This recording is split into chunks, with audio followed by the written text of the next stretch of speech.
ನಮಸ್ಕಾರ ಸಿಟಿವಿ ನ್ಯೂಸ್ಗೆ ಸ್ವಾಗತ. ನಾನು ದೀಪಿಕಾ ಮಂಜುನಾಥ್. ಮೊದಲಿಗೆ ಮುಖ್ಯಾಂಶಗಳು.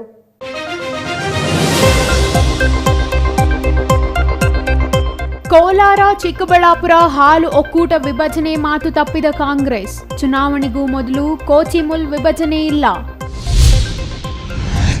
ಬೆಂಗಳೂರಿನ ರಾಮೇಶ್ವರಂ ಬಾಂಬ್ ಸ್ಫೋಟ ಪ್ರಕರಣ, ಆರೋಪಿಯ ಸಿಸಿ ದೃಶ್ಯಾವಳಿ ಬಿಡುಗಡೆ, ಗಾಯಾಳುಗಳ ಯೋಗಕ್ಷೇಮ ವಿಚಾರಿಸಿದ ಸಿಎಂ. ಕಟ್ಟುಕತೆ ಸೃಷ್ಟಿಸುವುದನ್ನು ಬಿಡಿ ಎಂದು ಬಿಜೆಪಿಗೆ ಟಾಂಗ್ ನೀಡಿದ ರಕ್ಷಾರಾಮಯ್ಯ. ವಿಧಾನಸೌಧದಲ್ಲಿ ಪಾಕ್ ಪರ ಘೋಷಣೆ ಕೂಗಿಲ್ಲ ಎಂದ ರಕ್ಷಾ. ಗಂಗಾ ಕಲ್ಯಾಣ ಯೋಜನೆಯ ಪರಿಕರ ವಿತರಿಸಿದ ಶಿಡ್ಲಘಟ್ಟ ಶಾಸಕ ರವಿಕುಮಾರ್. ಸರ್ಕಾರದ ಯೋಜನೆ ಸದ್ಬಳಕೆಗೆ ಕರೆ. ವಾರ್ತೆಗಳ ವಿವರ.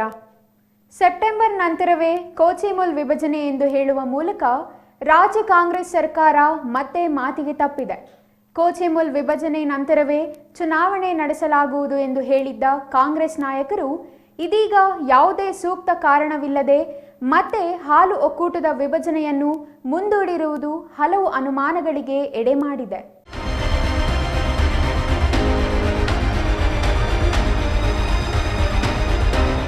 ಹೌದು, ರಾಜ್ಯದಲ್ಲಿ ಕಾಂಗ್ರೆಸ್ ಸರ್ಕಾರ ಆಡಳಿತಕ್ಕೆ ಬಂದ ನಂತರ ಚಿಕ್ಕಬಳ್ಳಾಪುರ ಜಿಲ್ಲೆಗೆ ಪದೇ ಪದೇ ನಷ್ಟವನ್ನೇ ಮಾಡುತ್ತಿದೆ ಎಂಬುದಕ್ಕೆ ಇದೊಂದು ಉದಾಹರಣೆಯಷ್ಟೇ. ಈ ಹಿಂದಿನ ಬಿಜೆಪಿ ಸರ್ಕಾರ ತನ್ನ ಕೊನೆಯ ಬಜೆಟ್ನಲ್ಲಿ ಘೋಷಣೆ ಮಾಡಿದ್ದ ಎಲ್ಲ ಯೋಜನೆಗಳಿಗೂ ಶಾಶ್ವತ ಸಮಾಧಿ ಕಟ್ಟಿರುವ ಕಾಂಗ್ರೆಸ್ ಸರ್ಕಾರ ಇದೀಗ ಕೋಲಾರ ಚಿಕ್ಕಬಳ್ಳಾಪುರ ಹಾಲು ಒಕ್ಕೂಟ ವಿಭಜನೆಯನ್ನು ಮುಂದೂಡುವ ಮೂಲಕ ಬಂಡತನ ಪ್ರದರ್ಶನಕ್ಕೆ ಮುಂದಾಗಿದೆ. ಈ ಹಿಂದಿನ ಬಿಜೆಪಿ ಸರ್ಕಾರದ ಅವಧಿಯಲ್ಲಿ ಕೋಲಾರ ಹಾಲು ಒಕ್ಕೂಟದಿಂದ ಚಿಕ್ಕಬಳ್ಳಾಪುರ ಹಾಲು ಒಕ್ಕೂಟವನ್ನು ಪ್ರತ್ಯೇಕ ಮಾಡಲಾಗಿತ್ತು. ಒಕ್ಕೂಟವನ್ನು ಪ್ರತ್ಯೇಕ ಮಾಡುವ ಜೊತೆಗೆ ಜಿಲ್ಲಾಧಿಕಾರಿಗಳನ್ನೇ ಆಡಳಿತಾಧಿಕಾರಿಯಾಗಿಯೂ ನೇಮಿಸಲಾಗಿತ್ತು. ಆದರೆ ಆಗ ಇದು ಅನ್ಯಾಯ ಎಂದು ಕೋಚಿಮುಲ್ ನಿರ್ದೇಶಕ ಎನ್ ವೆಂಕಟೇಶ್ ಸೇರಿದಂತೆ ಕಾಂಗ್ರೆಸ್ ನಿರ್ದೇಶಕರು ಕೋರ್ಟಿನ ಮೆಟ್ಟಿಲೇರಿದ್ದರು. ಇದರಿಂದಾಗಿ ನ್ಯಾಯಾಲಯ ಈ ವಿಭಜನೆಗೆ ತಡೆಯಾಜ್ಞೆ ನೀಡಿತ್ತು. ಪ್ರಕರಣ ನ್ಯಾಯಾಲಯದಲ್ಲಿ ಇರುವಾಗಲೇ ರಾಜ್ಯದಲ್ಲಿ ವಿಧಾನಸಭಾ ಚುನಾವಣೆಗಳು ಬಂದು ಬಿಜೆಪಿ ಸರ್ಕಾರ ಅಧಿಕಾರ ಕಳೆದುಕೊಂಡು ಕಾಂಗ್ರೆಸ್ ಸರ್ಕಾರ ಆಡಳಿತಕ್ಕೆ ಬಂದಿತು. ರಾಜ್ಯದಲ್ಲಿ ಕಾಂಗ್ರೆಸ್ ಸರ್ಕಾರ ಅಧಿಕಾರ ಹಿಡಿದ ಕೂಡಲೇ ಕೋಚಿಮುಲ್ ವಿಭಜನೆಯನ್ನು ರದ್ದುಪಡಿಸಿತು. ಇದರಿಂದ ಜಿಲ್ಲೆಯಲ್ಲಿ ತೀವ್ರ ವಿರೋಧ ವ್ಯಕ್ತವಾಗಿತ್ತು. ಆಗ ಜಿಲ್ಲಾ ಉಸ್ತುವಾರಿ ಸಚಿವ ಡಾಕ್ಟರ್ ಎಂಸಿ ಸುಧಾಕರ್ ಸೇರಿದಂತೆ ಕೋಚಿಮುಲ್ ನಿರ್ದೇಶಕ ಎನ್ ವೆಂಕಟೇಶ್ ಅವರು ಕೋಚಿಮುಲ್ ವಿಭಜನೆ ಕಾನೂನು ಪ್ರಕಾರ ನಡೆಯಲಿದೆ, ವಿಭಜನೆಯಾದ ನಂತರವೇ ಹಾಲು ಒಕ್ಕೂಟಕ್ಕೆ ಚುನಾವಣೆ ನಡೆಸಲಾಗುವುದು ಎಂದು ಘೋಷಿಸಿದ್ದರು. ಆದರೆ ಕೇವಲ ಕೆಲವೇ ದಿನಗಳ ಹಿಂದೆ ಕಾಂಗ್ರೆಸ್ ನಾಯಕರು ನೀಡಿದ್ದ ಈ ಭರವಸೆ ಇದೀಗ ಹುಸಿಯಾಗಿದೆ. ಕೋಚಿಮುಲ್ನಿಂದ ಚಿಮುಲ್ ಪ್ರತ್ಯೇಕ ಮಾಡಿದ ನಂತರವೇ ಚುನಾವಣೆ ನಡೆಸಲಾಗುವುದು ಎಂದು ಹೇಳಿದ್ದ ಕಾಂಗ್ರೆಸ್ ನಾಯಕರು ಇದೀಗ ಜಾರಿಕೊಳ್ಳುವ ಯತ್ನ ನಡೆಸುತ್ತಿದ್ದಾರೆ. ಏಪ್ರಿಲ್ 28ಕ್ಕೆ ಕೋಚಿಮುಲ್ ಚುನಾವಣೆ ನಿಗದಿಯಾಗಿದ್ದು, ಪ್ರಸ್ತುತ ಚುನಾವಣೆ ಒಳಗೆ ಹಾಲು ಒಕ್ಕೂಟದ ವಿಭಜನೆ ಇಲ್ಲ ಎಂದು ಸ್ವತಃ ಕೋಚಿಮುಲ್ ನಿರ್ದೇಶಕ ಎನ್ ವೆಂಕಟೇಶ್ ಹೇಳಿದ್ದಾರೆ. ಅಲ್ಲದೆ ಮುಂದಿನ ಸೆಪ್ಟೆಂಬರ್ನಲ್ಲಿ ಒಕ್ಕೂಟ ವಿಭಜನೆ ನಡೆಯಲಿದೆ ಎಂಬ ಮತ್ತೊಂದು ಭರವಸೆಯನ್ನೂ ನೀಡಿದ್ದಾರೆ. ಕಾಂಗ್ರೆಸ್ ನಾಯಕರು ಹಾಗೂ ಕೋಚಿಮುಲ್ ನಿರ್ದೇಶಕರ ಈ ನಡೆ ಹಲವು ಅನುಮಾನಗಳಿಗೆ ಕಾರಣವಾಗಿದ್ದು, ಚುನಾವಣೆಗೆ ಮೊದಲು ಒಕ್ಕೂಟ ಯಾಕೆ ವಿಭಜನೆ ಮಾಡುತ್ತಿಲ್ಲ ಎಂಬ ಪ್ರಶ್ನೆಗೆ ಸ್ಪಷ್ಟ ಉತ್ತರ ನೀಡದ ನಾಯಕರ ವಿರುದ್ಧ ಜಿಲ್ಲೆಯ ಹೈನು ರೈತರಲ್ಲಿ ತೀವ್ರ ಅಸಮಾಧಾನ ವ್ಯಕ್ತವಾಗುತ್ತಿದೆ. ಕೋಲಾರ ಚಿಕ್ಕಬಳ್ಳಾಪುರ ಹಾಲು ಒಕ್ಕೂಟದ ಚುನಾವಣೆ ಡೇಟ್ ನಿಗದಿಪಡಿಸಿದ್ದಾರೆ. ಆದರೆ ಪಾರ್ಲಿಮೆಂಟರಿ ಚುನಾವಣೆ ಏಪ್ರಿಲ್ 28ಕ್ಕೆ ನಿಗದಿಯಾದರೆ ಸ್ವಲ್ಪ ಅದಲು ಬದಲಾವಣೆ ಆಗ್ಬೋದು. ಇಲ್ಲ ಅಂದ್ರೆ 2 ದಿನ ಡಿಫರೆನ್ಸ್ ಆದರೂ ಈ ಚೇಂಜಸ್ ಆಗಲ್ಲ.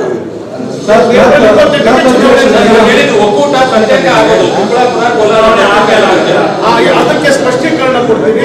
ಕೋಲಾರ ಚಿಕ್ಕಬಳ್ಳಾಪುರ ಹಾಲು ಒಕ್ಕೂಟ ಬದಲಾವಣೆ ಆಗೋದು ಸೆಪ್ಟೆಂಬರ್ ತಿಂಗಳಲ್ಲಿ ಬೈಫರ್ಕೇಶನ್ ಆಗಿದೆ.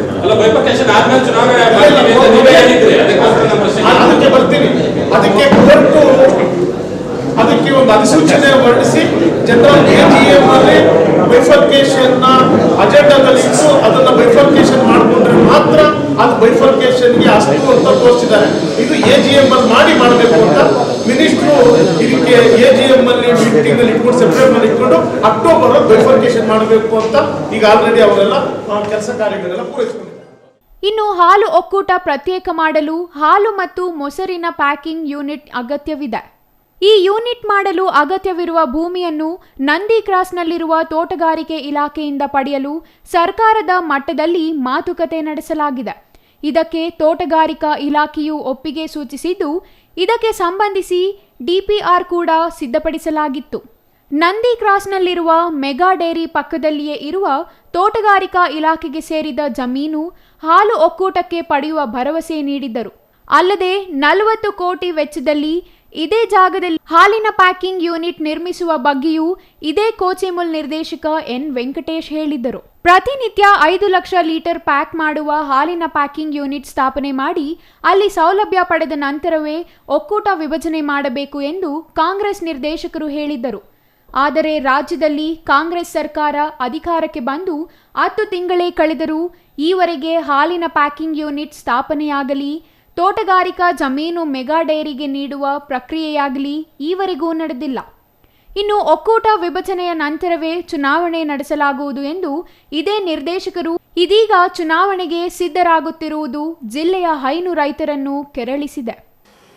ನಮ್ಮ ಮುಖ್ಯಮಂತ್ರಿಗಳ ಬಳಿ ಹೋಗಿ ಎಲ್ಲ ನಮ್ಮ ಎರಡೂ ಜಿಲ್ಲೆಯ ಶಾಸಕರು ಮತ್ತು 2 ಮಂತ್ರಿ ಮತ್ತು ನಮ್ಮ ಲೋಕಲ್ ಆಯಾ ತಾಲೂಕಿನ ನಿರ್ದೇಶಕರು ಬೆಳಗಾಂ ಅಧಿವೇಶನ ಸಭೆಗೆ ಹೋಗಿ ಎಲ್ಲ ಶಾಸಕರನ್ನು ಕರೆದು CM ಬಳಿ ನಿಯೋಗ ಹೋಗಿ ತುಂಬ ರಿಕ್ವೆಸ್ಟ್ ಮಾಡಿ ನಮಗೆ ಅಲ್ಲಿ ತೋಟಗಾರಿಕೆ ಇಲಾಖೆ ಜಾಗ ಒಂದು 10 ಎಕರೆ ನೀವು ನಮಗೆ ಕೊಡೋದಾದರೆ ನಾವು ಹಾಲಿನ ಪ್ಯಾಕೆಟ್ ಘಟಕ ಮಾಡಿಕೊಂಡು ನಮ್ಮ ಒಕ್ಕೂಟನ ಸಪ್ರೇಟ್ ಮಾಡ್ಕೊಳ್ಳೋದಕ್ಕೆ ನಾವು ತುದಿಗಾಲಲ್ಲಿ ನಿಂತಿದ್ದೀವಿ. ಆದರೆ ಜಾಗದ ಕೊರತೆಯಿಂದ ನಾವು ಹಿಂದೆ ಸರಿಯಾದಂಥ ಪರಿಸ್ಥಿತಿ ನಮ್ಮದಾಗಿದೆ. ಹಾಗಾಗಿ ಮುಂದಿನ ಅಧಿವೇಶನದ ಟೈಮಲ್ಲಿ ಹೋಗಿ ಮುಖ್ಯಮಂತ್ರಿಗಳನ್ನ ನಾವು ಚರ್ಚೆ ಮಾಡೋದಕ್ಕೆ ನಾವು ಹೋಗೋದಕ್ಕೆ ಸಿದ್ಧವಿದ್ದೀವಿ.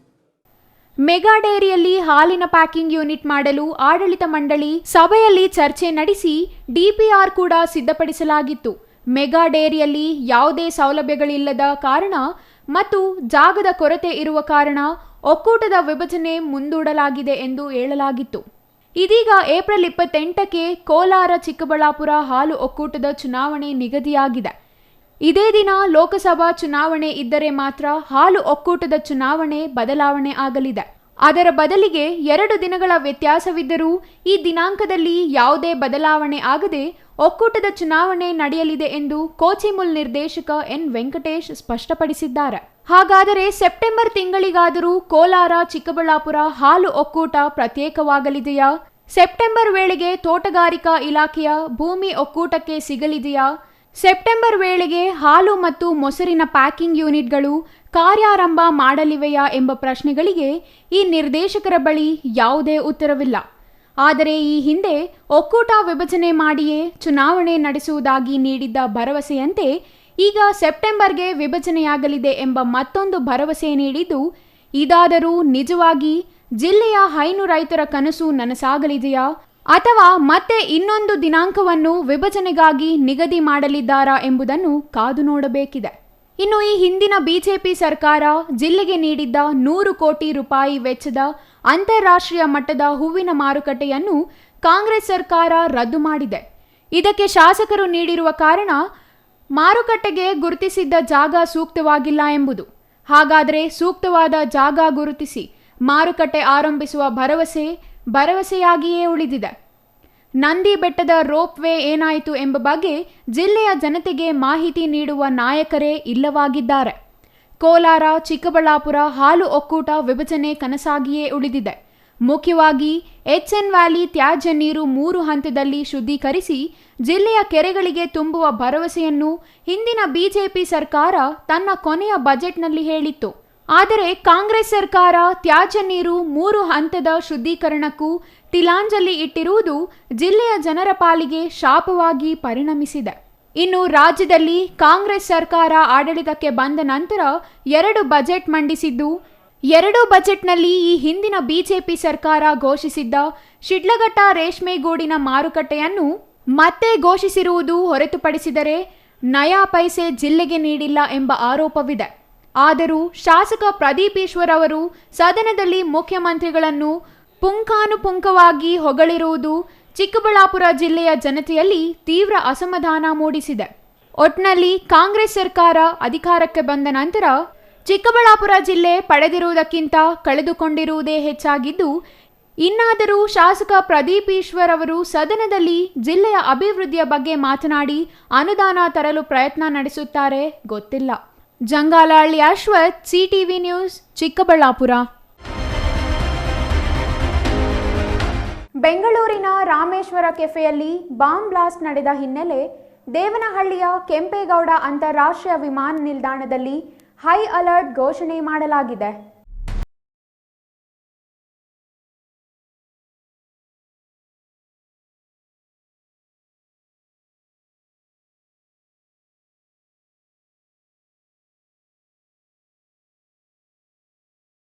ವಿಮಾನ ನಿಲ್ದಾಣಕ್ಕೆ ಬರುವ ಪ್ರತಿ ಪ್ರಯಾಣಿಕನ ಮೇಲೆ ಹದ್ದಿನ ಕಣ್ಣಿಟ್ಟಿರುವ ಸಿಐಎಸ್ಎಫ್ ಸಿಬ್ಬಂದಿ ಏರ್ಪೋರ್ಟ್ಗೆ ಬರುವ ಪ್ರತಿ ಪ್ರಯಾಣಿಕನ ಲಗೇಜ್ ಅನ್ನು ಸಿಬ್ಬಂದಿ ಚೆಕ್ ಮಾಡುತ್ತಿದ್ದಾರೆ. ಈಗಾಗಲೇ ಏರ್ಪೋರ್ಟ್ ಆಡಳಿತ ಮಂಡಳಿಗೆ ಬೆಂಗಳೂರಿನ ಬಾಂಬ್ ಸ್ಫೋಟಕ್ಕೆ ಸಂಬಂಧಿಸಿದ ಶಂಕಿತ ಆರೋಪಿಯ ಸಿಸಿಟಿವಿ ವಿಜುವಲ್ಸ್ ಕಳುಹಿಸಿರುವ ಪೊಲೀಸರು ನಿಗಾ ಇಡುವಂತೆ ಸೂಚಿಸಿರುವ ಹಿನ್ನೆಲೆಯಲ್ಲಿ ಹೆಚ್ಚಿನ ನಿಗಾ ವಹಿಸಲಾಗಿದೆ. ಏರ್ಪೋರ್ಟ್ನ ಇಂಟೆಲಿಜೆನ್ಸ್ ಸಿಬ್ಬಂದಿ ಅಲರ್ಟ್ ಆಗಿದ್ದು, ಬೇರೆ ಬೇರೆ ರಾಜ್ಯದಿಂದ ಬರುತ್ತಿರುವ ಪ್ರಯಾಣಿಕರ ತಪಾಸಣೆ ಮಾಡಲಾಗುತ್ತಿದೆ. ಪ್ರತಿನಿತ್ಯ ತಪಾಸಣೆಗಿಂತ ಸಿಬ್ಬಂದಿ ಹೆಚ್ಚಿನ ಅಲರ್ಟ್ ಆಗಿದ್ದಾರೆ. ಇನ್ನು ಬೆಂಗಳೂರಿನ ರಾಮೇಶ್ವರ ಕೆಫೆಯಲ್ಲಿ ನಿನ್ನೆ ಮಧ್ಯಾಹ್ನ ಬಾಂಬ್ ಸ್ಫೋಟವಾಗಿರುವ ಪ್ರಕರಣಕ್ಕೆ ಸಂಬಂಧಿಸಿ ಶಂಕಿತ ಆರೋಪಿಯ ಸಿಸಿಟಿವಿ ದೃಶ್ಯಾವಳಿಗಳನ್ನು ಬೆಂಗಳೂರು ಪೊಲೀಸರು ಬಿಡುಗಡೆ ಮಾಡಿದ್ದಾರೆ. ಬಿಎಂಟಿಸಿ ಬಸ್ನಲ್ಲಿ ಆರೋಪಿ ಓಡಾಟ ನಡೆಸಿರುವ ಬಗ್ಗೆ ಮಾಹಿತಿ ಕಲೆ ಹಾಕಿರುವ ಪೊಲೀಸರು ಬಿಎಂಟಿಸಿ ಬಸ್ಗಳ ಸಿಸಿಟಿವಿ ದೃಶ್ಯಾವಳಿ ಪರಿಶೀಲನೆ ನಡೆಸಿದ್ದಾರೆ.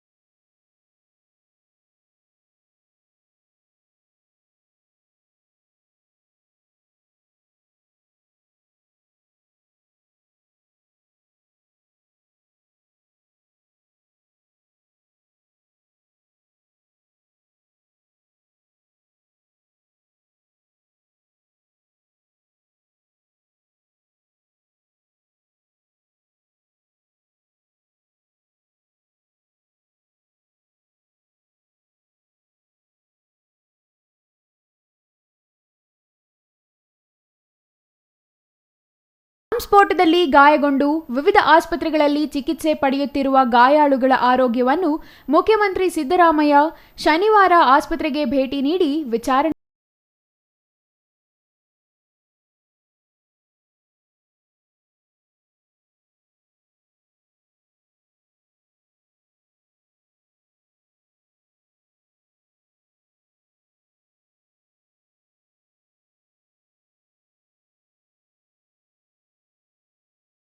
ಸಿಬಿ, ಕ್ರೈಂ ಬ್ರಾಂಚ್ ಸೇರಿದಂತೆ ಕೇಂದ್ರದ ತನಿಖಾ ತಂಡಗಳು ಬಾಂಬ್ ಸ್ಫೋಟದ ತನಿಖೆ ಕೈಗೊಂಡಿದ್ದು, ಆರೋಪಿಯ ಬಂಧನಕ್ಕಾಗಿ 8 ತಂಡಗಳನ್ನು ಸರ್ಕಾರ ರಚನೆ ಮಾಡಿದೆ.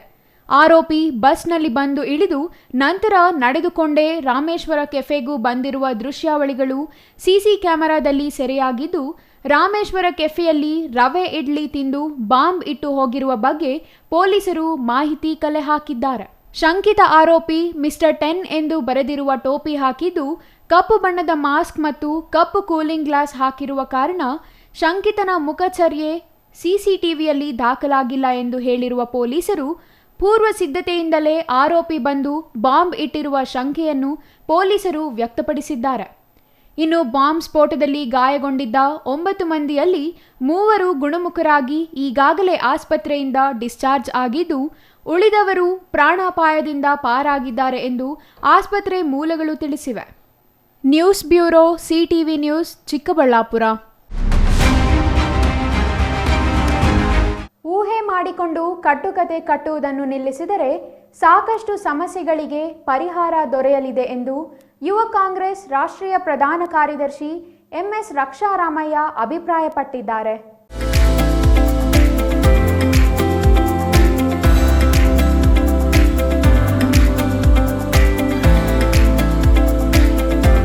ಚಿಕ್ಕಬಳ್ಳಾಪುರ ಚಿಕ್ಕಬಳ್ಳಾಪುರದಲ್ಲಿ ಸ್ಥಳೀಯ ಆಟಗಾರರು, ವಕೀಲರು, ಮಾಧ್ಯಮ ಪ್ರತಿನಿಧಿಗಳು, ರಾಜಕೀಯ ನೇತಾರರಿಗಾಗಿ ಆಯೋಜಿಸಿದ್ದ ಕ್ರಿಕೆಟ್ ಟೂರ್ನಿಗೆ ಚಾಲನೆ ನೀಡಿ ಮಾತನಾಡಿದ ಅವರು, ಇತ್ತೀಚೆಗೆ ಮಂಡ್ಯದಲ್ಲಿ ಬಿಜೆಪಿ ಕಾರ್ಯಕರ್ತರೊಬ್ಬರು ಪಾಕಿಸ್ತಾನ ಜಿಂದಾಬಾದ್ ಎಂದು ಘೋಷಣೆ ಕೂಗಿದ ಸಂದರ್ಭದಲ್ಲಿ ಮಾಧ್ಯಮ ಸೇರಿದಂತೆ ಯಾವುದೇ ವಲಯದಿಂದಲೂ ತೀವ್ರ ಪ್ರತಿರೋಧ ವ್ಯಕ್ತವಾಗಿಲ್ಲ.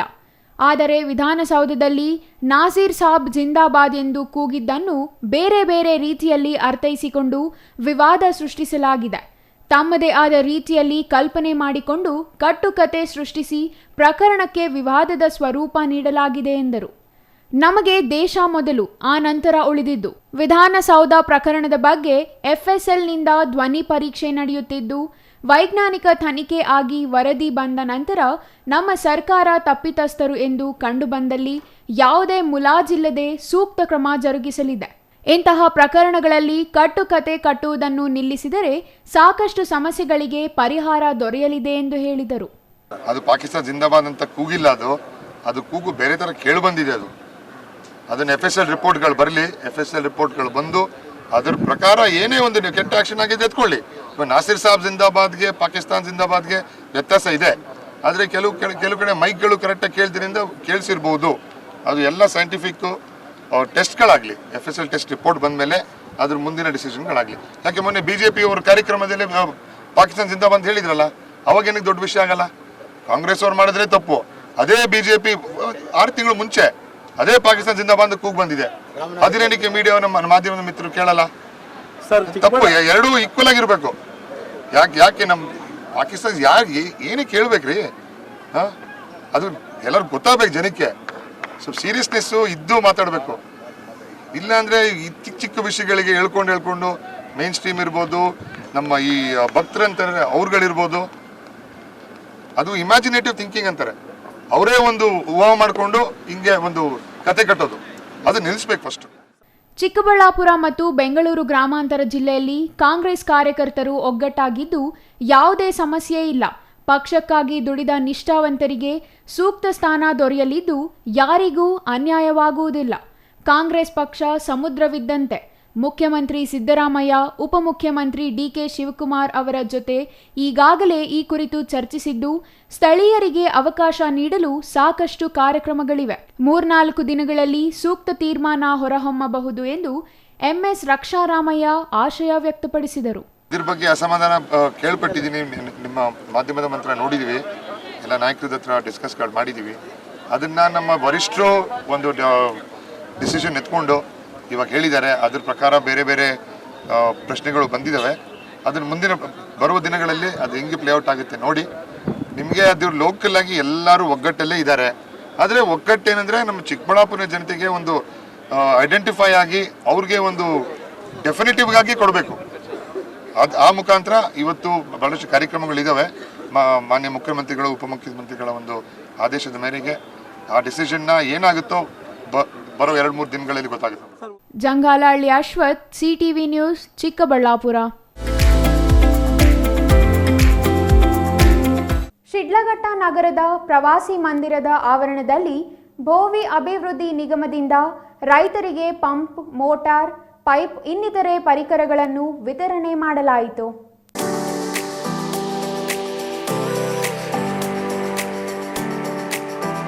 ಭೋವಿ ಅಭಿವೃದ್ಧಿ ನಿಗಮದಿಂದ 2018-19 ಸಾಲಿನಲ್ಲಿ ಆಯ್ಕೆಯಾದ ಫಲಾನುಭವಿಗಳಿಗೆ ಪಂಪ್, ಮೋಟಾರ್, ಪೈಪ್ಗಳನ್ನು ವಿತರಿಸುವುದು ತಡವಾಗಿದ್ದು, ಇದೀಗ ವಿತರಿಸಲಾಗುತ್ತಿದೆ ಎಂದು ಶಾಸಕ BN ರವಿಕುಮಾರ್ ತಿಳಿಸಿದರು.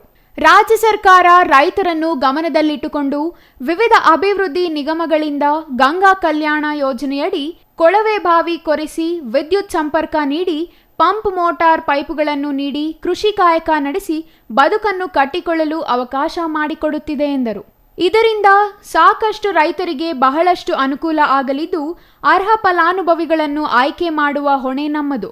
ನಾನು ಅಧಿಕಾರಿಗಳು ಸೇರಿ ಅರ್ಹರನ್ನು ಆಯ್ಕೆ ಮಾಡುವ ಪ್ರಾಮಾಣಿಕ ಪ್ರಯತ್ನವನ್ನು ನಾವು ಮಾಡುತ್ತಿದ್ದೇವೆ ಎಂದರು.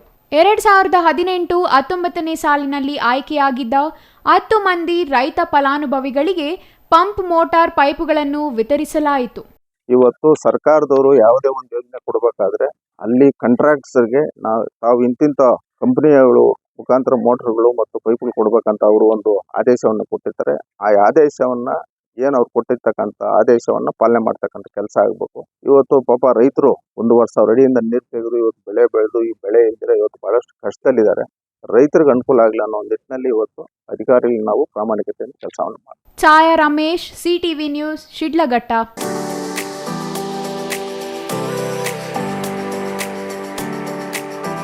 ಇದೀಗ ಚಿಕ್ಕದೊಂದು ವಿರಾಮದ ನಂತರ CTV ನ್ಯೂಸ್ ಮುಂದುವರಿಯಲಿದೆ.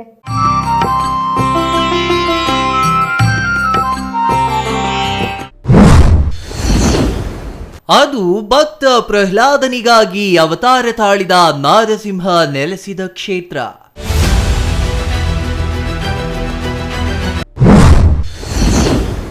ಚಂಚುಲಕ್ಷ್ಮಿ ಲಕ್ಷ್ಮಿ ನಡುವೆ ಜಗಳ ನಡೆದ ಜಾಗವದು.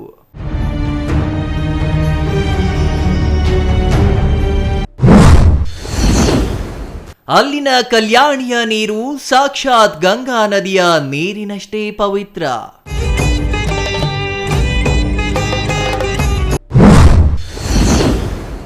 ವೀಕ್ಷಿಸಿ ವಿಸ್ಮಯ ಲೋಕ ನಿಮ್ಮ CTV ನ್ಯೂಸ್ನಲ್ಲಿ ಪ್ರತಿ ಭಾನುವಾರ ಸಂಜೆ 6:30ಕ್ಕೆ.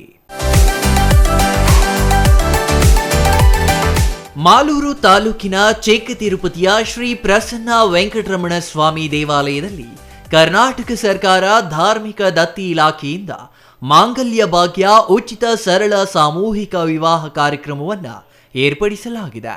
ಈ ಕೆಳಕಂಡ ದಿನಾಂಕದಂದು ಸಾಮೂಹಿಕ ಸರಳ ವಿವಾಹ ನಡೆಯಲಿದ್ದು, ಸಾಮೂಹಿಕ ವಿವಾಹದಲ್ಲಿ ಭಾಗವಹಿಸುವ ವಧು ವರರು ಅರ್ಜಿಯನ್ನ ಶ್ರೀ ಪ್ರಸನ್ನ ವೆಂಕಟರಮಣ ಸ್ವಾಮಿ ದೇವಾಲಯದ ಕಾರ್ಯನಿರ್ವಾಹಕ ಅಧಿಕಾರಿಗಳ ಕಚೇರಿಯಲ್ಲಿ ಪಡೆದು ನಿಗದಿತ ದಿನಾಂಕದೊಳಗೆ ಅಗತ್ಯ ದಾಖಲೆಗಳನ್ನು ಸಲ್ಲಿಸಿ ನೋಂದಾಯಿಸಿಕೊಳ್ಳಬಹುದು.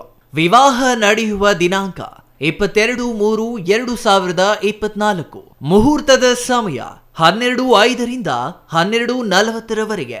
ಅರ್ಜಿ ಪಡೆಯುವ ಕೊನೆಯ ದಿನಾಂಕ 1/3/2024. ಭರ್ತಿ ಮಾಡಿದ ಅರ್ಜಿಯನ್ನ ಮರು ಸಲ್ಲಿಸುವ ದಿನಾಂಕ 10/3/2024. ವಧುವರರು ನೋಂದಾಯಿಸಿಕೊಳ್ಳಲು ಕಡೆಯ ದಿನಾಂಕ 10/3/2024. ಅಂತಿಮ ವಧುವರರು ಪಟ್ಟಿ ಪ್ರಕಟಿಸುವ ದಿನಾಂಕ 12/3/2024. ವಿಶೇಷ ಸೂಚನೆ: ಇಲಾಖೆ ವಿಧಿಸಲಾದ ಷರತ್ತುಗಳ ಬಗ್ಗೆ ಒದಗಿಸಬೇಕಾದ ದಾಖಲೆಗಳು ಮತ್ತು ಹೆಚ್ಚಿನ ಮಾಹಿತಿಗಾಗಿ ದೇವಾಲಯದ ಕಚೇರಿಯ ಸಮಯದಲ್ಲಿ ಸಂಪರ್ಕಿಸಬಹುದು. ದೇವಾಲಯದ ಕಾರ್ಯನಿರ್ವಹಣಾಧಿಕಾರಿ ಸೆಲ್ವಮಣಿ 944 966 3126 9902 91 2011 96 63 57 5586.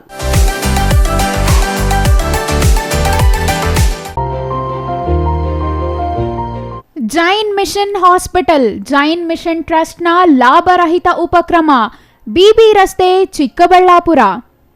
ಇನ್ನು ಮುಂದೆ ಹೆಚ್ಚಿನ ಚಿಕಿತ್ಸೆಗಾಗಿ ಬೆಂಗಳೂರಿಗೆ ಹೋಗಬೇಕು ಎಂಬ ಚಿಂತೆ ಬೇಡ.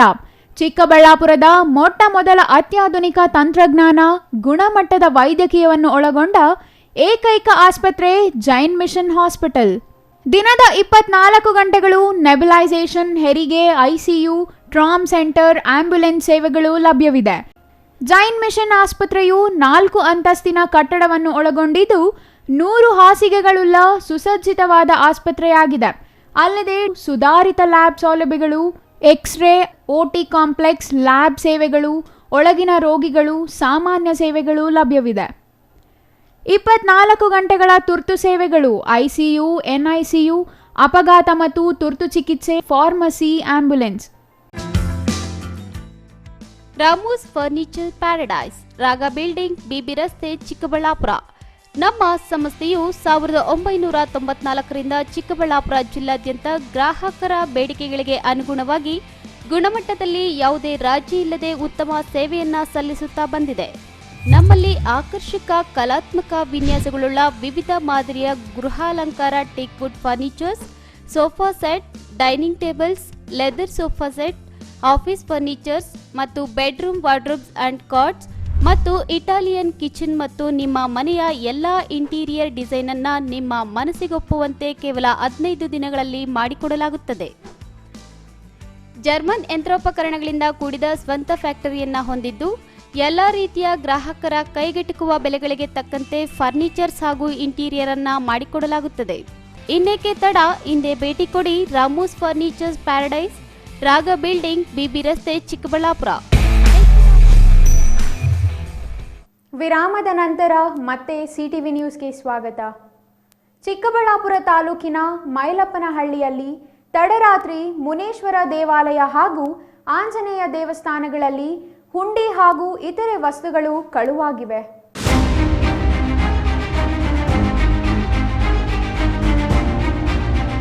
ಚಿಕ್ಕಬಳ್ಳಾಪುರಕ್ಕೆ ಕೂಗಳತೆ ದೂರದಲ್ಲಿರುವ ಮೈಲಪ್ಪನಹಳ್ಳಿಯಲ್ಲಿ ಶುಕ್ರವಾರ ರಾತ್ರಿ 1 ಗಂಟೆ ಸಮಯದಲ್ಲಿ ದುಷ್ಕರ್ಮಿಗಳು ಆಂಜನೇಯ ಸ್ವಾಮಿ ದೇವಸ್ಥಾನ ಹಾಗೂ ಮುನೇಶ್ವರ ದೇವಸ್ಥಾನದಲ್ಲಿ ಹುಂಡಿ ಹಾಗೂ 5,000 ಬೆಲೆ ಬಾಳುವ ಗಂಟೆಗಳು, ದೇವರ ಪೂಜಾ ಸಾಮಗ್ರಿ, ಧ್ವನಿವರ್ಧಕ ಮತ್ತು 25,000 ನಗದು ಕದ್ದೊಯ್ದಿದ್ದಾರೆ.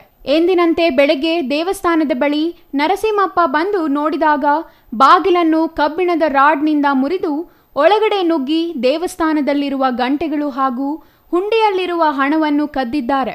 ಈ ವಿಷಯವನ್ನು ತಕ್ಷಣ ಚಿಕ್ಕಬಳ್ಳಾಪುರ ಗ್ರಾಮಾಂತರ ಪೊಲೀಸ್ ಠಾಣೆಗೆ ಮುಟ್ಟಿಸಿದ್ದು, ಸ್ಥಳಕ್ಕೆ ಬಂದು ಪೊಲೀಸರು ಪ್ರಕರಣ ದಾಖಲಿಸಿಕೊಂಡು ತನಿಖೆ ಕೈಗೊಂಡಿದ್ದಾರೆ. ಇತ್ತೀಚೆಗೆ ಕಳ್ಳರ ಕಣ್ಣು ದೇವಸ್ಥಾನಗಳ ಮೇಲೆ ಬಿದ್ದಿದೆ. ಆದಷ್ಟು ಬೇಗ ಕಳ್ಳರನ್ನು ಹಿಡಿದು ಬೇರೆ ದೇವಾಲಯದಲ್ಲಿ ಹಾಗೂ ಇತರೆ ಕಳ್ಳತನಗಳು ಆಗದೆ ತಡಿಬೇಕು ಎಂದರು. ಬಾಗಿಲು ತೆಗೆದ್ನೆ, ಬಾಗಿಲು ತೆಗೆಯಕ್ಕೆ ಹೋದ್ರೆ ಓಪನ್ ಆಗೋದಿತ್ತು. ಆಮೇಲೆ ನೋಡಿದ್ರೆ ಉಂಡಿ ನೋಡಿದ್ರೆ ಅದು ಓಪನ್ ಆಗಿತ್ತು, ಒಳಗಡೆ ನೋಡಿದ್ರೆ ಅದು ಓಪನ್ ಆಗಿತ್ತು. ಅವು ತಕ್ಷಣ ನಮ್ಮ ಓನರ್ಗೆ ಫೋನ್ ಮಾಡಿ ಕರೆಸ್ಕೊಂಡು ಆಮೇಲೆ ಪೊಲೀಸರು ಕಂಪ್ಲೇಂಟ್ ಕೊಟ್ಟು ಪ್ರಭಾಕರ್ ಬಂದು ಎಲ್ಲ ಸ್ಟೇಟ್ಮೆಂಟ್ ಇದು ಮಾಡಿದ್ದಾರೆ. ಬಂದು ನೋಡ್ಕೊಂಡೋಗಿದ್ದಾರೆ. ಮತ್ತು ಅಲ್ಲೆಲ್ಲ ಕ್ಯಾಮರಾ ನೋಡ್ಕೊಂಡು ಅಲ್ಲಿ ಇಲ್ಲಂತೆ. ಸರಿ, ಮತ್ತೆ ಏನು ಹೇಳಲಿಲ್ಲ ಅಷ್ಟೇ. ಒಂದು 8,000 ಇರ್ಬೋದು ಸರ್, 2 ದಿನ. ಅಲ್ಲಿ ಬಾಗಿಲು ಹೊಡೆದ್ಬಿಟ್ಟು ಹೋಗಿ ದೀಪ ಸಾಮಾನೆಲ್ಲ ತೆಗೆದ್ಬಿಟ್ಟವ್ರೆ, ಕಂಚಿ ಸಾಮಾನೆಲ್ಲ ತೆಗೆದವ್ರೆ, ಬೀರು ಹೊಡೆದವ್ರೆ, ಉಂಡಿ ಹೊಡೆದವ್ರೆ, ಇರೋದೆಲ್ಲ ಬಸ್ಕೊಂಡು ಗಂಟೆಗೆ 3 ಗಂಟೆ ಇದು ಬಿಚ್ಕೊಂಡು ಹೊಡೆದವ್ರೆ. ಇಷ್ಟೆಲ್ಲ ಹೊಡೆದವ್ರೆ. Jangalahalli Ashwath, CTV news, Chikkaballapur.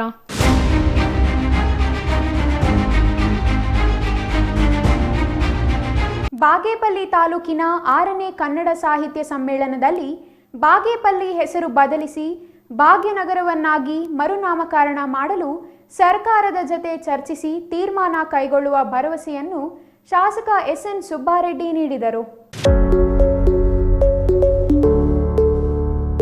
ಬಾಗೇಪಲ್ಲಿ ಬಾಲಕಿಯರ ಶಾಲೆಯ ವೇದ ಬ್ರಹ್ಮ ಶಂಕರಶಾಸ್ತ್ರಿ ವೇದಿಕೆಯಲ್ಲಿ ಮಾತನಾಡಿದ ಅವರು, ಬಾಗೇಪಲ್ಲಿ ಎಂಬ ತೆಲುಗು ಹೆಸರನ್ನು ಬದಲಾಯಿಸಿ ಭಾಗ್ಯನಗರವನ್ನಾಗಿ ಮರುನಾಮಕರಣಗೊಳಿಸುವಂತೆ ಈಗಾಗಲೇ ವಿಧಾನಸಭೆ ಅಧಿವೇಶನದಲ್ಲಿ ಪ್ರಬಲವಾಗಿ ಒತ್ತಾಯ ಮಾಡಿದ ಪರಿಣಾಮ ವಿಷಯದಲ್ಲಿ ಸರ್ಕಾರ ಸಹಮತವಿದೆ ಎಂದು ಶಾಸಕ ಎಸ್ಎನ್ ಸುಬ್ಬಾರೆಡ್ಡಿ ತಿಳಿಸಿದರು. ಬಾಗೇಪಲ್ಲಿ ಸರ್ಕಾರಿ ಬಾಲಕಿಯರ ಶಾಲಾ ಸಂಕೀರ್ಣದಲ್ಲಿ ತಾಲೂಕು ಕನ್ನಡ ಸಾಹಿತ್ಯ ಪರಿಷತ್ತಿನಿಂದ 6ನೇ ಕನ್ನಡ ಸಾಹಿತ್ಯ ಸಮ್ಮೇಳನ ಉದ್ಘಾಟಿಸಿ ಮಾತನಾಡಿದ ಅವರು, ಭಾಗ್ಯನಗರವನ್ನಾಗಿ ಮಾಡಲು ಇತ್ತೀಚೆಗೆ ರಾಜ್ಯ ಕಂದಾಯ ಸಚಿವ ಕೃಷ್ಣ ಬೈರೇಗೌಡ ಅವರ ಬಳಿ ಪ್ರಸ್ತಾಪಿಸಿದಾಗ ದೆಹಲಿಯಲ್ಲಿ ಈ ಬಗ್ಗೆ ಸಮ್ಮತಿ ಸಿಗಬೇಕೆಂದು ಹೇಳಿದರು. ಆದಷ್ಟು ಬೇಗ ಭಾಗ್ಯನಗರವನ್ನಾಗಿ ಮಾಡಲು ಶ್ರಮಿಸುತ್ತೇನೆ. ಮುಂದಿನ ಕನ್ನಡ ರಾಜ್ಯೋತ್ಸವ ವೇಳೆಗೆ 25 ಲಕ್ಷ ರುಗಳ ವೆಚ್ಚದಲ್ಲಿ ಕನ್ನಡ ಭವನ ಮಾಡಲು ಸಂಕಲ್ಪ ಮಾಡಿದ್ದೇನೆ. ಈಗಿನಿಂದಲೇ ಇದರ ಸಿದ್ಧತೆಗಳನ್ನು ಮಾಡಿಕೊಳ್ಳುವಂತೆ ಅಧಿಕಾರಿಗಳಿಗೆ ಸೂಚಿಸುತ್ತೇನೆ. ತಾಲೂಕಿನಲ್ಲಿ ಸಾಹಿತ್ಯ ಸಮ್ಮೇಳನದ ಸಭೆಗಳಿಗೆ ಜನರು ತುಂಬಾ ಆಸಕ್ತಿ ತೋರಿಸುತ್ತಿಲ್ಲ. ಕನ್ನಡ ಬಗ್ಗೆ ಜನರಲ್ಲಿ ಪ್ರೀತಿ ವಿಶ್ವಾಸ ಕಡಿಮೆಯಾಗುತ್ತಿದೆ ಎಂದು ಆತಂಕ ವ್ಯಕ್ತಪಡಿಸಿದರು. ನಾನು 40 ವರ್ಷಗಳಿಂದ ನೋಡಿದಂಥ ಕೆಲವು ಕಾರ್ಯಕ್ರಮಗಳಿಗೆ ಇರೋಂಥ ಇಂಟ್ರೆಸ್ಟ್ ಈಗ ನಾಟಕ ಜನ ನೋಡೋದೇ ಇಲ್ಲ. ಈಗ ಇಂಥ ಒಂದು ಪದ್ಧತಿ ಈಗ ಸಿನಿಮಾಗಳಿಗೆ ಒಳ್ಳೆ ಪ್ರೋತ್ಸಾಹ ಇದೆ. ಹಂಗೆ ಚೇಂಜ್ ಆಗ್ತಾ ಇರೋ ನಾವು ಚೇಂಜ್ ಆಗಬೇಕು ಅಂತ ನನ್ನ ಮನವಿ. ಹಾಗೆ ಈ ಕನ್ನಡ ಭಾಷೆ ನಮ್ಮ ಹೃದಯದಲ್ಲಿರಬೇಕು. ಯಾವುದೋ ಒಂದು ವೇದಿಕೆಯ ಮೇಲೆ ಒಂದು ದಿನದ ಕಾರ್ಯಕ್ರಮಕ್ಕೆ ಕನ್ನಡವನ್ನು ನಾವು ಬಳಸ್ಕೊಂಡ್ರೆ ತಪ್ಪು. ನಮ್ಮ ಜೀವನ ಪರ್ಯಂತ ನಾವಿರೋ ತನಕ ಆ ತಾಯಿ ಭುವನೇಶ್ವರಿ ಆಶೀರ್ವಾದ ನಮಗಿರಬೇಕು ಅನ್ನೋ ಮಾತನ್ನು ಹೇಳಕ್ಕೆ ಇಷ್ಟಪಡ್ತೀನಿ. ಕನ್ನಡ ಸಾಹಿತ್ಯ ಪರಿಷತ್ ರಾಜ್ಯಾಧ್ಯಕ್ಷ ಡಾಕ್ಟರ್ ಮಹೇಶ್ ಜೋಶಿ ಮಾತನಾಡಿ, ಆಂಧ್ರ ಗಡಿಯಲ್ಲಿರುವ ಬಾಗೇಪಲ್ಲಿ ತಾಲೂಕಿನಲ್ಲಿ ಆಡುಭಾಷೆ ತೆಲುಗು, ಎಲ್ಲ ವ್ಯವಹಾರಗಳನ್ನು ತೆಲುಗಿನಲ್ಲಿ ನಡೆಸುತ್ತಾರೆ. ಆದ್ದರಿಂದ ಕನ್ನಡ ಪರ ಸಂಘಟನೆಗಳು ಕನ್ನಡ ಭಾಷೆಯನ್ನು ಉಳಿಸಿ ಬೆಳೆಸಲು ಹೋರಾಟ ಮಾಡಬೇಕಾಗಿರುವ ಅಗತ್ಯ ಇದೆ. ಇಲ್ಲಿ ಕನ್ನಡ ಪರ ಸಂಘಟನೆಗಳು ಬಾಗೇಪಲ್ಲಿ ಹೆಸರನ್ನು ಬದಲಾಯಿಸಿ ಭಾಗ್ಯನಗರವನ್ನಾಗಿ ಹೆಸರನ್ನು ಮರುನಾಮಕರಣಗೊಳಿಸುವಂತೆ ಒತ್ತಾಯಿಸುತ್ತಿದ್ದಾರೆ. ಈ ಬಗ್ಗೆ ನಾನು ಮತ್ತು ಶಾಸಕ ಎಸ್ಎನ್ ಸುಬ್ಬಾರೆಡ್ಡಿ ಮುಖ್ಯಮಂತ್ರಿ ಸಿದ್ದರಾಮಯ್ಯ ಭೇಟಿ ಮಾಡಿ ಮನವೊಲಿಸಿ ಭಾಗ್ಯನಗರವನ್ನಾಗಿ ಬದಲಾಯಿಸಲು ಪ್ರಾಮಾಣಿಕ ಪ್ರಯತ್ನ ಮಾಡುತ್ತೇನೆ ಎಂದರು. ಸಾಹಿತ್ಯ ಸಮ್ಮೇಳನಾಧ್ಯಕ್ಷ ಸಿ ಉದಯ್ ಕುಮಾರ್ ಮಾತನಾಡಿ, 30 ವರ್ಷಗಳ ಹಿಂದೆ ಭಾಗ್ಯನಗರವನ್ನಾಗಿ ಮಾಡಲು ಅಂದಿನ ಕಲಾ ಸಂಘದ ಅಧ್ಯಕ್ಷ ಬಿಎಂ ನಾಗಭೂಷಣ್ ಆರಾಧ್ಯ ನೇತೃತ್ವದಲ್ಲಿ ಸರ್ಕಾರಕ್ಕೆ ಮನವಿ ಸಲ್ಲಿಸಲಾಗಿತ್ತು. ಗೋಕಾಕ್ ಚಳುವಳಿಯ ಮೂಲಕ ಹೋರಾಟ ನಡೆಸಿ ಸರ್ಕಾರಕ್ಕೆ ಮನವಿ ಸಲ್ಲಿಸಲಾಗಿತ್ತು. 3 ದಶಕಗಳ ಹಿಂದೆ ತಾಲೂಕಿನಲ್ಲಿ ತೆಲುಗು ಪ್ರಭಾವ ಹೆಚ್ಚಾಗಿದ್ದರಿಂದ ವಾರಕ್ಕೊಂದು ಕಾರ್ಯಕ್ರಮ, ಶಾಲೆಗೊಂದು ಕಾರ್ಯಕ್ರಮ, ಕವಿಗೋಷ್ಠಿಗಳು, ಚುಟುಕು ಸಾಹಿತ್ಯ ಗೋಷ್ಠಿಗಳು, ತ್ರಿಭಾಷಾ ಕವಿಗೋಷ್ಠಿ ಹಾಗೂ ಗಡಿನಾಡ ಕನ್ನಡ ಕವಿಗೋಷ್ಠಿ, ನಾಟಕ ತಾಲೀಮು ಪ್ರದರ್ಶನ ಬಹಳ ಅಚ್ಚುಕಟ್ಟಾಗಿ ನಡೆಯುತ್ತಿದ್ದವು. ಬಾಗೇಪಲ್ಲಿ ಕನ್ನಡ ಕಲಾ ಸಂಘದ ಸದಸ್ಯರು ಅಭಿನಯಿಸಿದ ಟಿಂಗರ ಬುಡ್ಡಣ್ಣ ನಾಟಕ ಜಿಲ್ಲಾ ಮಟ್ಟದಲ್ಲಿ ಪ್ರಥಮ ಸ್ಥಾನ ಗಳಿಸಿ ರಾಜ್ಯ ಮಟ್ಟದಲ್ಲಿ ರವೀಂದ್ರ ಕಲಾಕ್ಷೇತ್ರದಲ್ಲಿ ಅಭಿನಯಿಸಿ ನಂತರ ಮೈಸೂರು ದಸರಾ ಪ್ರದರ್ಶನವಾಗಿ ರಾಜ್ಯಾದ್ಯಂತ ಬಾಗೇಪಲ್ಲಿ ಗುರುತಿಸುವಂತೆ ಮಾಡಿತು ಎಂದರು. ಸಮ್ಮೇಳನಾಧ್ಯಕ್ಷ ಉದಯ್ ಕುಮಾರ್ ಮತ್ತು ಭುವನೇಶ್ವರಿ ಮಾತೆಯ ಮೆರವಣಿಗೆ ಅದ್ದೂರಿಯಿಂದ ಪಟ್ಟಣದ ಪ್ರಮುಖ ಬೀದಿಗಳಲ್ಲಿ ನೆರವೇರಿತು. ಈ ಸಂದರ್ಭದಲ್ಲಿ ಡೊಳ್ಳು ಕುಣಿತ, ವೀರಗಾಸೆ ಕುಣಿತ, ಕರಡಿ ಕುಣಿತ, ನವಿಲು ಕುಣಿತ, ತಮಟೆ ವಾದ್ಯಗಳೊಂದಿಗೆ ನಡೆಯಿತು. ಇನ್ನು ಕಾರ್ಯಕ್ರಮದಲ್ಲಿ ತಹಸೀಲ್ದಾರ್ ಪ್ರಶಾಂತ್ ಕೆ ಪಾಟೀಲ್, ವೃತ್ತ ನಿರೀಕ್ಷಕ ಪ್ರಶಾಂತ್ ವರ್ಣಿ, ಕ್ಷೇತ್ರ ಶಿಕ್ಷಣಾಧಿಕಾರಿ ಎಂ ತನಿಜಾ, ತಾಲೂಕು ಕನ್ನಡ ಸಾಹಿತ್ಯ ಪರಿಷತ್ ಅಧ್ಯಕ್ಷ ಡಿಎನ್ ಕೃಷ್ಣಾರೆಡ್ಡಿ, ನಿಕಟಪೂರ್ವ ಅಧ್ಯಕ್ಷ ಬಿಆರ್ ಕೃಷ್ಣ, ಎಜಿ ಸುಧಾಕರ್, ಗೌರವ ಕಾರ್ಯದರ್ಶಿ ಬಾಣಲಪಲ್ಲಿ ಶ್ರೀನಿವಾಸ್ ಹಾಜರಿದ್ದರು. Subbu, CTV news, Bagepalli. ಬೋವಿ ಜನಾಂಗದವರು ಸಣ್ಣದಾಗಿ ವ್ಯಾಪಾರ ನಿರ್ವಹಿಸುತ್ತಿದ್ದು, ಅವರಿಗೆ ಕಲ್ಲು ಗಣಿ ಗುತ್ತಿಗೆಗೆ ಅನುಮತಿ ನೀಡಬೇಕೆಂದು ಬೋವಿ ಸಮಾಜದ ರಾಜ್ಯ ಪ್ರಧಾನ ಕಾರ್ಯದರ್ಶಿ ವಿಜಯ್ ಕುಮಾರ್ ಆಗ್ರಹಿಸಿದರು.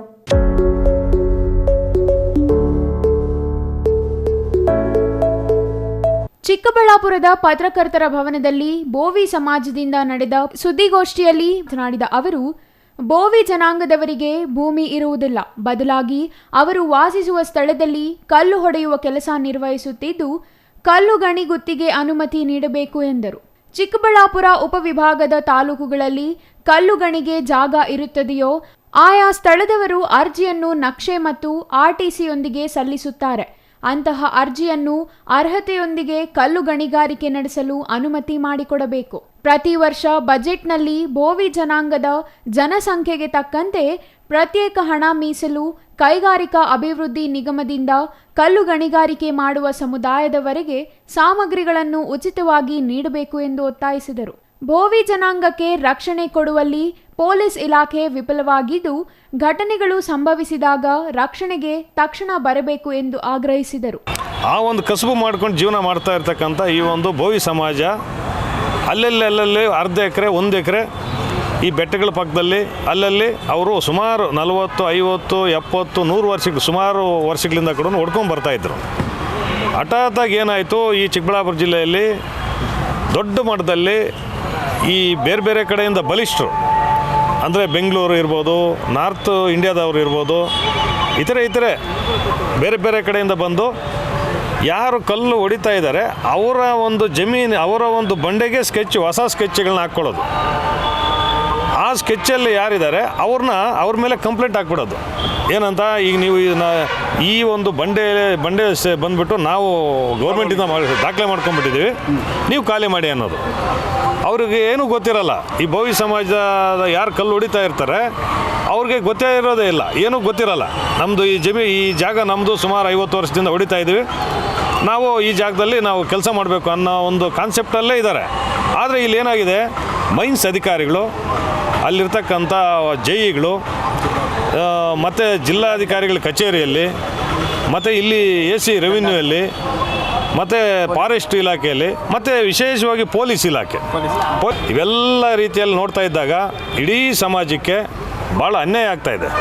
ಏನು ಈ ಒಂದು ಮೈನ್ಸ್ ಇಲಾಖೆಯಿಂದ ಭಾಳ ನಿರಂತರವಾಗಿ ಭೋವಿ ಸಮಾಜಕ್ಕೆ ಅನ್ಯಾಯ ಆಗ್ತಾನೇ ಬರ್ತಾ ಇದೆ. ಚಿಕ್ಕಬಳ್ಳಾಪುರ ತಾಲೂಕು ಭೋವಿ ಸಮಾಜದ ಅಧ್ಯಕ್ಷರಾಗಿ ಜಯಕುಮಾರ್ ಹನುಮಂತಪ್ಪ ಉಪಾಧ್ಯಕ್ಷರಾಗಿ ಆಯ್ಕೆ ಮಾಡಲಾಯಿತು. ಇನ್ನು ಸುದ್ದಿಗೋಷ್ಠಿಯಲ್ಲಿ ಭೋವಿ ಸಂಘದ ರಾಜ್ಯಾಧ್ಯಕ್ಷ ಆರ್ ಮುನಿರಾಜು, ಯುವ ರಾಜ್ಯಾಧ್ಯಕ್ಷ ವೈಶಂಕರ್, ಜಿಲ್ಲಾಧ್ಯಕ್ಷ ನಾರಾಯಣಸ್ವಾಮಿ, ಹನುಮಂತಪ್ಪ, ರಾಮಯ್ಯ, ಅಣ್ಣಯ್ಯಪ್ಪ, ಶ್ರೀಧರ್, ಪ್ರಸಾದ್, ದಾಸಪ್ಪ ಇನ್ನೂ ಹಲವರು ಹಾಜರಿದ್ದರು. Jangalahalli Ashwath, CTV news, Chikkaballapur.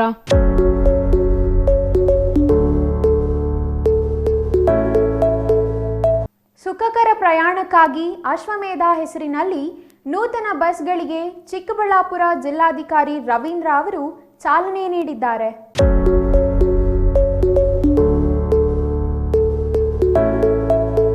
ಅಶ್ವಮೇಧ ಬಸ್ಗಳಿಗೆ ಚಾಲನೆ ನೀಡಿ ಮಾತನಾಡಿದ ಜಿಲ್ಲಾಧಿಕಾರಿ ರವೀಂದ್ರ ಅವರು, ಈ ಬಸ್ಗಳು ಚಾಲಕರಿಗೆ ರಿವರ್ಸ್ ಚಾಲನೆಗೆ ಕ್ಯಾಮೆರಾ ಅಳವಡಿಸಿರುವ ಈ ಅಶ್ವಮೇಧ ಬಸ್ಗಳು ಪ್ರಯಾಣಿಕರ ಸುಖಕರ ಪ್ರಯಾಣಕ್ಕೆ ಸಹಕಾರಿಯಾಗಲಿವೆ ಎಂದರು.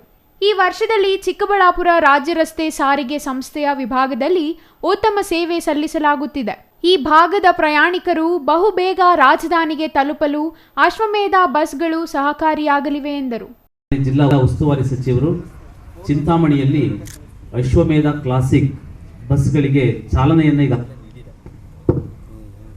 ಚಿಕ್ಕಬಳ್ಳಾಪುರದಲ್ಲಿ ಇವತ್ತು ಪಾಯಿಂಟ್ ಟು ಪಾಯಿಂಟ್ ಎಕ್ಸ್ಪ್ರೆಸ್ ಏನು ಅಶ್ವಮೇಧ ಕ್ಲಾಸಿಕ್ಸ್ ಬಸ್ಗಳಿದೆ, ಇದನ್ನು ಬೆಂಗಳೂರಿಗೆ ಪ್ರಯಾಣ ಬೆಳೆಸಲಿಕ್ಕೆ ಅಥವಾ ಬೆಂಗಳೂರಿಗೆ ಪ್ರಯಾಣ ಮಾಡ್ತಕ್ಕಂಥ ಎಲ್ಲ ಪ್ರಯಾಣಿಕರಿಗೆ ಅನುಕೂಲ ಆಗಲಿ ಅನ್ನೋ ದೃಷ್ಟಿಯಿಂದ ಇವತ್ತು 3 ಬಸ್ಗಳು ಅಶ್ವಮೇಧ ಬಸ್ಗಳಿಗೆ ಚಾಲನೆ ಸಿಗ್ತಾ ಇದೆ.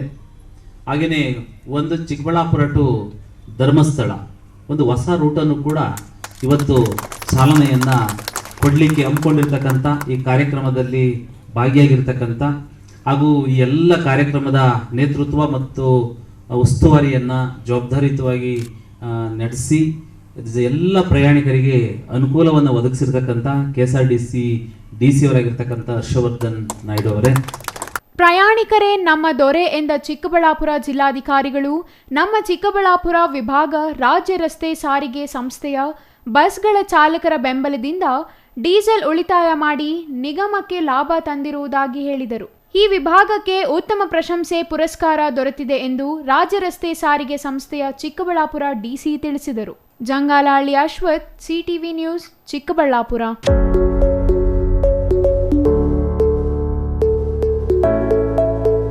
ಇದೀಗ ಚಿಕ್ಕದೊಂದು ವಿರಾಮ. ವಿರಾಮದ ನಂತರ ಸಿಟಿವಿ ನ್ಯೂಸ್ ಮುಂದುವರಿಯಲಿದೆ. Shri Manjunatha hardware and innovations 22 ವರ್ಷಗಳಿಂದ ಮಾರುಕಟ್ಟೆಯಲ್ಲಿ ಸುದೀರ್ಘ ಪಯಣ ಮತ್ತು ಗ್ರಾಹಕ ಹಾಗೂ ಎಂಜಿನಿಯರಿಂಗ್ಗಳ ನಂಬಿಕೆಯ ಆಯ್ಕೆ. ಅತ್ಯುತ್ತಮ ಗುಣಮಟ್ಟ, ಪ್ರಾಮಾಣಿಕ ಬೆಲೆ. Engineer choices, architect choices, corporates house owners, carpenter choices, hardware dealers ಹಾಗೂ ಇನ್ನಿತರರಿಗೆ ಹೋಲ್ಸೇಲ್ ದರದಲ್ಲಿ ಸಿಗುವ ಸ್ಥಳವೇ ಶ್ರೀ ಮಂಜುನಾಥ ಹಾರ್ಡ್ವೇರ್ ಮತ್ತು ಇನ್ನೋವೇಷನ್ಸ್. ವಿವಿಧ ರೀತಿಯ ವಿನ್ಯಾಸಗಳುಳ್ಳ ಡೆಕೋರೇಟಿವ್, ಪ್ರೊಟೆಕ್ಟಿವ್, ಫಂಕ್ಷನಲ್ ಹಾಗೂ ಉತ್ತಮ ದರದಲ್ಲಿ ಗುಣಮಟ್ಟದ ಹಾರ್ಡ್ವೇರ್ ವಸ್ತುಗಳು ನಮ್ಮಲ್ಲಿ ದೊರಕುತ್ತದೆ.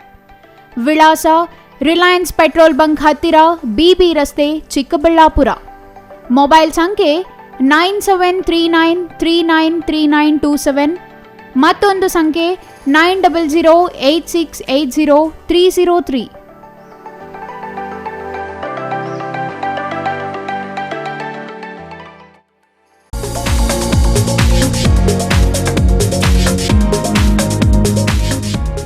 ಸ್ಕೈ ಮಹಿಳಾ ಅಡ್ಡ ಹೋಲ್ಸೇಲ್ ಮಳಿಗೆ ಮಹಿಳೆಯರಿಗಾಗಿ ಲೋಕಾಯುಕ್ತ ಆಫೀಸ್ ಹತ್ತಿರ 1ನೇ ward, Vapasandra, Chikkaballapur town. Mobile ಸಂಖ್ಯೆ 9916533636. 15 ವರ್ಷ ಮೇಲ್ಪಟ್ಟ ಮಹಿಳೆಯರಿಗೆ ಬೇಕಾದ ಎಲ್ಲಾ ತರಹದ ಬಟ್ಟೆಗಳು ಒಂದೇ ಮಳಿಗೆಯಲ್ಲಿ ಲಭ್ಯ. ನಮ್ಮಲ್ಲಿ ಎಲ್ಲಾ ತರಹದ ಕಾಟನ್, ರೇಷ್ಮೆ, Banaras, linen, crepe silk, Vishal, Subhash, soft sarees, ಕೈಮಗ್ಗದ ಸೀರೆಗಳು, ಮುಲ್ಮುಲ್ ಕಾಟನ್ ಸೀರೆಗಳು ದೊರೆಯುತ್ತವೆ. ಸೀರೆಗಳು ಬೆಲೆ 150 ರುಗಳಿಂದ ಪ್ರಾರಂಭ. Crop top, lehenga, gown, ready dress, tops, leggings, dress material, jeans tops ದೊರೆಯುತ್ತದೆ. ಟಾಪ್ಸ್ 100 ರುಗಳಿಂದ, ಲೆಗಿನ್ 150 ರುಗಳಿಂದ ಪ್ರಾರಂಭ. ಎಲ್ಲಾ ತರಹದ ಹೊಲಿಗೆ ಸೌಲಭ್ಯವಿದೆ. ಹ್ಯಾಂಡ್ ಎಂಬ್ರಾಯ್ಡರಿ, ಕಂಪ್ಯೂಟರ್ ಎಂಬ್ರಾಯ್ಡರಿ ಮಾಡಲಾಗುತ್ತದೆ. ಸ್ಕೈ ಮಹಿಳಾ ಅಡ್ಡ ಹೋಲ್ಸೇಲ್ ಮಳಿಗೆ ಮಹಿಳೆಯರಿಗಾಗಿ ಲೋಕಾಯುಕ್ತ ಆಫೀಸ್ ಹತ್ತಿರ 1ನೇ ward, Vapasandra, Chikkaballapur town. Mobile ಸಂಖ್ಯೆ 9916533636. ವಿರಾಮದ ನಂತರ ಮತ್ತೆ ಸಿಟಿವಿ ನ್ಯೂಸ್ಗೆ ಸ್ವಾಗತ. ಇದೀಗ ಸಂಕ್ಷಿಪ್ತ ಸುದ್ದಿಗಳು.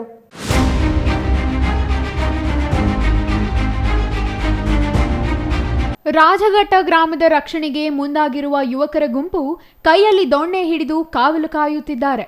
ಕಳೆದೊಂದು ವಾರದಿಂದ ನಡೆಯುತ್ತಿರುವ ಸರಣಿ ಕಳ್ಳತನ ಪ್ರಕರಣಗಳಿಂದ ಜನ ಹೊರಬರುವುದಕ್ಕೂ ಹೆದರುವಂತಾಗಿದೆ. ಗಾರೆ ಕೆಲಸ ಮಾಡುವ ರಾಜಣ್ಣ ತಮ್ಮ ಮನೆಗೆ ಬೀಗ ಹಾಕಿ ತಮ್ಮನ ಮನೆಯಲ್ಲಿ ಮಲಗಿದ್ರು. ಮನೆಯ ಬಾಗಿಲನ್ನು ಗಡಾರಿಯಿಂದ ಮೀಟಿರುವ ಕಳ್ಳರು ಬೀರುವಿನಲ್ಲಿದ್ದ ಒಡವೆಗಳನ್ನ ಕದ್ದೊಯ್ದಿದ್ದಾರೆ. ಇದೇ ರೀತಿ ಅನಿಲ್ ಎಂಬುವವರ ಮನೆಯಲ್ಲೂ ಕಳ್ಳತನ ನಡೆದಿದೆ.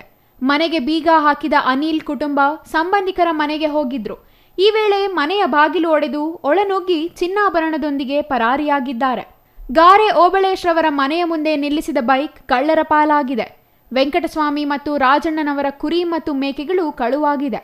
ಅಲ್ಲದೆ ಗುಮ್ಮಣ್ಣನವರ 15 ನಾಟಿ ಕೋಳಿಗಳ ಕಳುವಾಗಿದೆ. ಕುಂಟಮ್ಮನವರ ಮೊಮ್ಮಗಳು ಸ್ನೇಹಿತರು ಆಡುತ್ತಿದ್ದ ವೇಳೆ ಬಾಲಕಿಯ ಕೊರಳಿನಲ್ಲಿದ್ದ ಚಿನ್ನದ ಗುಂಡುಗಳನ್ನು ಕಿತ್ತುಕೊಂಡು ಕಳ್ಳರು ಪರಾರಿಯಾಗಿದ್ದಾರೆ. ದೊಡ್ಡಬಳ್ಳಾಪುರ ಗ್ರಾಮಾಂತರ ಪೊಲೀಸರು ಗ್ರಾಮಕ್ಕೆ ಭೇಟಿ ನೀಡಿ ಪರಿಶೀಲನೆ ನಡೆಸಿದ್ದಾರೆ. ಗ್ರಾಮದ ಯುವಕರೇ ಗ್ರಾಮದ ರಕ್ಷಣೆಗೆ ಮುಂದಾಗಿದ್ದು ರಾತ್ರಿ ವೇಳೆ ಕಾವಲು ಕಾಯಲು ಯುವಕರ ತಂಡಗಳನ್ನು ಮಾಡಿದ್ದು ಕೈಯಲ್ಲಿ ದೊಣ್ಣೆಗಳನ್ನು ಹಿಡಿದು ಕಾವಲು ಕಾಯುತ್ತಿದ್ದಾರೆ.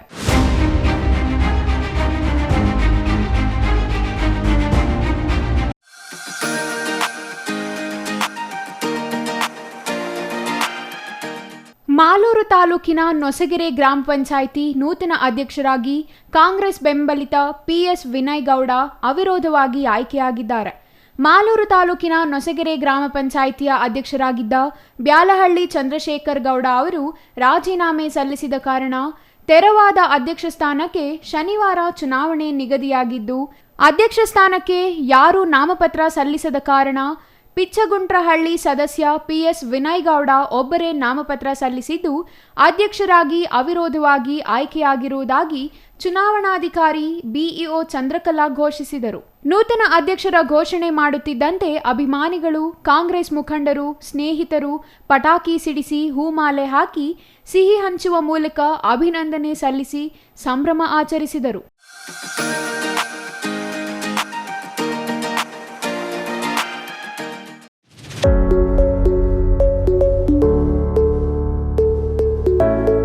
ಗ್ರಾಮೀಣ ಪ್ರದೇಶಕ್ಕೆ ಮೂಲ ಸೌಕರ್ಯ ಒದಗಿಸಿ ಅಭಿವೃದ್ಧಿ ಹೊಂದಲು ಹಿಂದಿನ ಕೇಂದ್ರ ಸರ್ಕಾರದ ಪ್ರಧಾನಿ ಮನಮೋಹನ್ ಸಿಂಗ್ ಗ್ರಾಮ ಪಂಚಾಯಿತಿಗಳಿಗೆ ನರೇಗಾ ಯೋಜನೆ ಕಲ್ಪಿಸಿಕೊಟ್ಟಿದ್ದಾರೆ ಎಂದು ಶಾಸಕ KY ನಂಜೇಗೌಡ ಹೇಳಿದರು. ಮಾಲೂರು ತಾಲೂಕಿನ ಚಿಕ್ಕಕುಂತೂರು ಗ್ರಾಮದಲ್ಲಿ ನೂತನ ಗ್ರಾಮ ಪಂಚಾಯಿತಿ ಕಟ್ಟಡ ಉದ್ಘಾಟಿಸಿ ಅವರು ಮಾತನಾಡಿದರು. ಕೇಂದ್ರ ಸರ್ಕಾರ ನೀಡಿದ ನರೇಗಾ ಯೋಜನೆಯಡಿ ಗ್ರಾಮ ಪಂಚಾಯಿತಿ ಮತ್ತು ಗ್ರಾಮೀಣ ಪ್ರದೇಶದಲ್ಲಿ ಕುಡಿಯುವ ನೀರು, ಚರಂಡಿ, ರಸ್ತೆ ಸೇರಿದಂತೆ ಕೃಷಿಗೆ ಸಂಬಂಧಿಸಿದಂತೆ ಎಲ್ಲ ರೀತಿಯ ನರೇಗಾ ಯೋಜನೆಗಳನ್ನು ನರೇಗಾದಲ್ಲಿ ಪಡೆಯಬಹುದಾಗಿದೆ ಎಂದರು. ಈ ಸಂದರ್ಭದಲ್ಲಿ tahsildar K Ramesh, taluk panchayat EO Veena, police inspector Vasanth, ಅಧ್ಯಕ್ಷೆ ಸಾವಿತ್ರಿ ಹಾಜರಿದ್ದರು.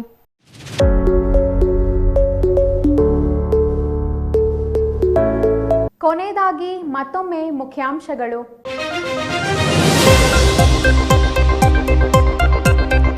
ಕೋಲಾರ, ಚಿಕ್ಕಬಳ್ಳಾಪುರ ಹಾಲು ಒಕ್ಕೂಟ ವಿಭಜನೆ ಮಾತು ತಪ್ಪಿದ ಕಾಂಗ್ರೆಸ್. ಚುನಾವಣೆಗೂ ಮೊದಲು ಕೋಚಿಮುಲ್ ವಿಭಜನೆ ಇಲ್ಲ. ಬೆಂಗಳೂರಿನ ರಾಮೇಶ್ವರಂ ಬಾಂಬ್ ಸ್ಫೋಟ ಪ್ರಕರಣ, ಆರೋಪಿಯ ಸಿಸಿ ದೃಶ್ಯಾವಳಿ ಬಿಡುಗಡೆ, ಗಾಯಾಳುಗಳ ಯೋಗಕ್ಷೇಮ ವಿಚಾರಿಸಿದ ಸಿಎಂ. ಕಟ್ಟುಕತೆ ಸೃಷ್ಟಿಸುವುದನ್ನು ಬಿಡಿ ಎಂದು ಬಿಜೆಪಿಗೆ ಟಾಂಗ್ ನೀಡಿದ ರಕ್ಷಾರಾಮಯ್ಯ. ವಿಧಾನಸೌಧದಲ್ಲಿ ಪಾಕ್ ಪರ ಘೋಷಣೆ ಕೂಗಿಲ್ಲ ಎಂದ ರಕ್ಷಾ. ಗಂಗಾ ಕಲ್ಯಾಣ ಯೋಜನೆಯ ಪರಿಕರ ವಿತರಿಸಿದ ಶಿಡ್ಲಘಟ್ಟ ಶಾಸಕ ರವಿಕುಮಾರ್. ಸರ್ಕಾರದ ಯೋಜನೆ ಸದ್ಬಳಕೆಗೆ ಕರೆ. ಇದಿಷ್ಟು ಈ ಹೊತ್ತಿನ ಸುದ್ದಿ. ನೋಡ್ತಾ ಇರಿ CTV ನ್ಯೂಸ್.